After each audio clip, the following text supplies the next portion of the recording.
Chers amis, bienvenue dans l'Alerte Générale, bien entendu. Alors, les Français regardent les prix à la pompe grimper vers les sommets et le gouvernement a trouvé la solution, comme d'habitude d'ailleurs. Et accrochez-vous, ça va attaquer les molaires. Sébastien Legros Cornichon a annoncé 500 contrôles dans les stations-service. Oui, 500 contrôles, car la DGCCRF va débarquer dans les stations pour vérifier si les prix ne seraient pas trop élevés, bien entendu. Alors là, on touche à quelque chose d'extraordinaire. C'est formidable avec la Macronie, parce que, rappelons un détail technique, minuscule, presque anecdotique, les prix du carburant sont libres en France. Et oui, ils sont libres, les prix des carburants. Alors les stations-service fixent leurs prix comme elles le veulent, dans un cadre bien sûr d'affichage et de transparence, nécessairement.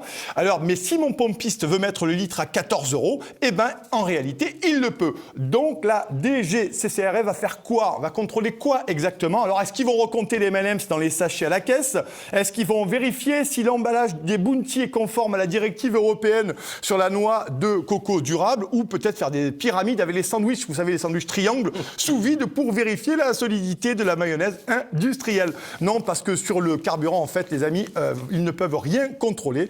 Aucune loi n'autorise l'État à sanctionner une station-service parce que son prix est jugé trop élevé. Donc ce que nous voyons en ce moment n'est pas une politique, c'est une grosse escroquerie macroniste mensongère, car le vrai sujet, évidemment, n'est jamais prononcé, n'est jamais abordé. Il tient un seul chiffre brutal, environ 60% du prix des carburants en France correspond à quoi? Correspond à des taxes. Eh oui, chers amis, c'est ça qui est bon avec eux. Ils sont toujours bons, TICPE, TVA et la grande spécialité française, la TVA sur la TICPE. C'est comme une équation, mais en fait, il y en a 4 inconnues.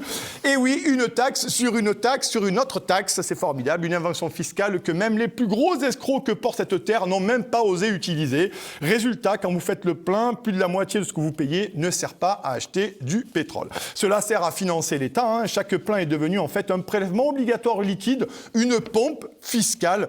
Et voilà pourquoi le gouvernement préfère envoyer des inspecteurs contrôler les stations plutôt que de toucher aux taxes.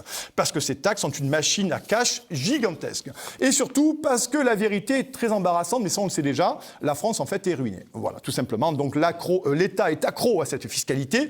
Impossible de la baisser sans ouvrir un énième trou budgétaire gigantesque. Alors on invente un coupable, c'est le pompiste, la station-service, le petit gérant qui vend des sandwichs triangles et des Red Bull. Et pendant ce temps, le ministre Serge Papin, vous savez, le Robert De Niro du gazole premium frelaté, en lunettes noires, débarque dans les stations-service avec Maud Bréjon, avec son air grave et ses lunettes de soleil, pour faire du bruit avec sa bouche. C'est toujours pareil, mais ce n'est pas la station-service qui raquette le client. En réalité, c'est l'État. Et la vérité est toute simple. Quand 60% du prix du litre part en taxe, venir expliquer que le problème serait la station-service, c'est du grand art dans l'aplomb du mensonge. Alors on agite les contrôles d'une main pendant que l'autre main continue de vider votre portefeuille à la pompe.